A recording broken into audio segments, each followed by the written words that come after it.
Did we get a hidden Easter egg of Bray Wyatt's WWE return today? Not in the Cryptic promo. But oh my god, we got a new Cryptic promo too. And who the hell knew Becky Lynch was a fan of Al Snow? What does everybody want? This is things you might have missed. Everyone's favourite weekly WWE Raw review, trapped in one video series. Make sure you've given it a like, subscribe to the channel. So earlier today, WWE uploaded the final moments of the last 10 SummerSlams video to YouTube, in which they show The Fiend. Now, this isn't such a big deal, because obviously the highlight here is Roman Reigns. But WWE did something very un-WWE. They didn't just show The Fiend, they showcased him. They showed him winning the match, they called him the Universal Champion, they put him over in this video in moments that could easily have been edited out. Like, you know, they constantly do. WWE rewrite history all the time. They don't mention people they don't want to mention. I mean, look no further currently than Sasha Banks. Right now she's being erased from WWE history.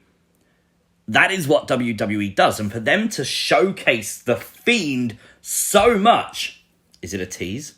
Now, obviously, Jodie Gilly, shout out to Abby's Window, because she pointed this out. This is SummerSlam 2020, and if you zoom in right in the centre, it does look like there's a 6 there. Is this long-term booking?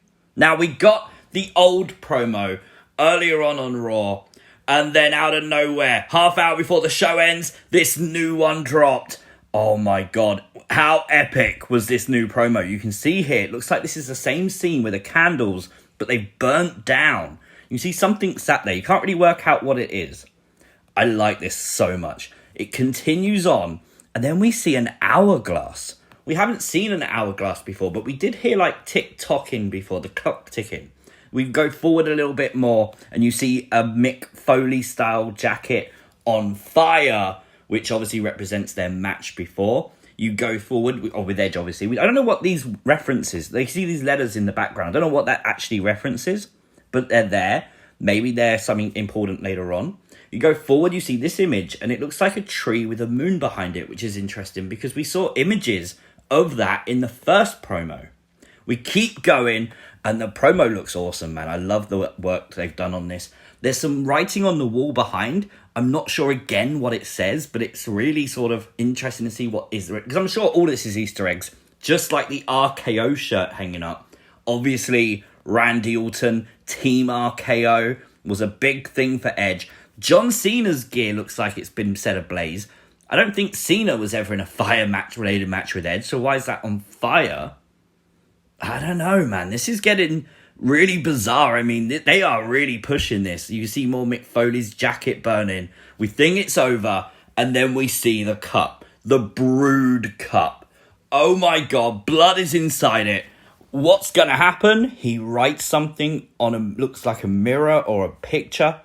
He writes just one line. Maybe next week he does like the first letter of E or something. I don't know, but that is 100% Edge. But here's the interesting thing. The promo is so different to the ones we've seen before. Why? Why is it totally different? I don't get Fiend vibes from that. I get Edge vibes. Maybe the original promos were to give you Fiend vibes. While the new one totally 100% relates to Edge, unless you look at all those things with past opponents, and then you could theoretically say Bray Wyatt has faced all of those people too. Fun fact. Brock Lesnar was on Raw this week. The Cowboy rode back into town and all crap went down. First of all, Brock's pyro went off very, very late, something which Brock Lesnar himself pointed out during the show. Always do love a good pyro botch. Of course, he was interrupted very quickly by Paul Heyman, and then very shortly after that by Austin Theory. I really liked Austin Theory being put in these spots with Roman and Brock. Makes you actually pay attention more to him, so that's good. Good elevation for Theory. Talking of elevation, they showed him an elimination chamber where he was literally elevated to the top of the chamber and F5'd off of the top. Wow. I love that spot. And then, of course, we had Alpha Academy attacking Brock on behalf of Theory. Chad Gable got yeeted with those steel stairs. He was out. And then Otis, a 300-pound man, F5 like he was nothing, through an announce table by Brock Lesnar. Oh my God, what a great spot. What a way to kick off Monday Night Raw. Brock is one of those talents that when he comes around, you know something's going to go down. And okay, it's not going to be a match, but something like that, something physical, something big, always a good talking point to have Brock Lesnar back. Alexa Bliss's new theme song, Fight Me, is available to listen to now. Really, really an interesting listen. If you haven't listened to it in full, go and check that out after this video. Of course, Alexa was on Raw tonight with the giant Lily doll. I'm going to have nightmares about that doll. As she teamed with Asuka, and of course Alexa Bliss teaming with Asuka successfully in their tag match against Doudrop and Nikki ASH. Just one thing you might not have noticed, of course Alexa won with the DDT. After the pinfall, she shook Nikki ASH's hand before obviously celebrating the win. They posted this picture to social media where you see Asuka clearly touching Lily. So, does Alexa and Asuka now get along permanently? Be interesting if they do. Fun fact though, Sean Ross Sapp earlier on a Fightful Select report did report that a pitch was made, not a plan, a pitch, to take the Lily doll from Alexa Bliss. Like someone would steal the Lily doll. That obviously didn't play out this week, but it's interesting to see if they do something like that in the future. We've come up with that idea ourselves here, thinking about if someone stole it, how does Bliss react? They mentioned the therapy again this week during her match. And we know when that doll leaves Alexa's side, she won't be cured. So, be interesting to see if they do pull that trigger. The Judgment Day confronted the Mysterios and once again wanted to confront Dominic. And before he was seen to be listening, and after the match, Dom seemed to be listening to the words of Judgment Day. Is Dominic Mysterio about to join the Judgment Day? Fun fact for Judgment Day fans, they still had the same entrance pretty much as when Edge was in control of them. The theme song was kind of extended, I think, at the start, but it was still the same theme song, just without Edge's thing in it. I really like the fact they seem to gel well as a tag team. Like, you've got this pose down and things like that. Obviously, the Judgment Day was heavily derailed by Rhea Ripley's untimely injury. Obviously, best wishes to Rhea. She was pictured on social media wearing a heart monitor, so absolutely no idea what her injury status is or when she's due to come back, but I hope she looks like she's doing okay, and I hope she just gets better soon and comes back with the Judgment Day, because they need her. This is a thing! It is! They actually made this a t-shirt. Mrs. Balls are massive. If you've got enough balls to wear this, do you know what? Fair play, because I could not be seen out. Can you imagine being seen out in public with a shirt that says that? Oh my God. Fun fact, there was purple lights behind Lashley this week.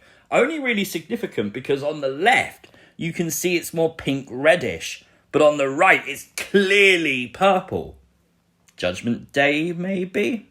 Now, we did get the tease again of the special guest referee for SummerSlam for the tag team title match. Still no idea who it is, but a graphic has been made. Maybe it's just Vacant. Vacant coming back as a referee makes tons of sense to me. Why not? Now, of course, Liv Morgan is now SmackDown Women's Champion. The first Raw without Liv. Oh, but we got some news for Liv Morgan fans, of course. Liv Morgan will be on SmackDown this week facing Natalya in a championship contenders match, which might be interesting considering what happened at the house show, the live event on Sunday, where Natalya completely no-sold Liv Morgan's finishing move, shouting something and leaving. Raw's Did You Know this week was very clear. WrestleMania had a capacity of 156,352 fans over 2 nights, making history.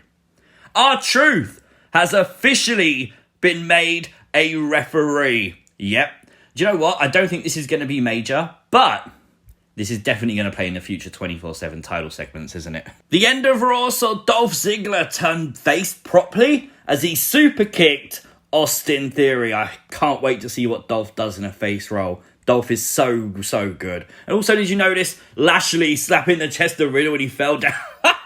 I love that. What a moment there for Lashley Bro or whatever the hell they're going to be called now.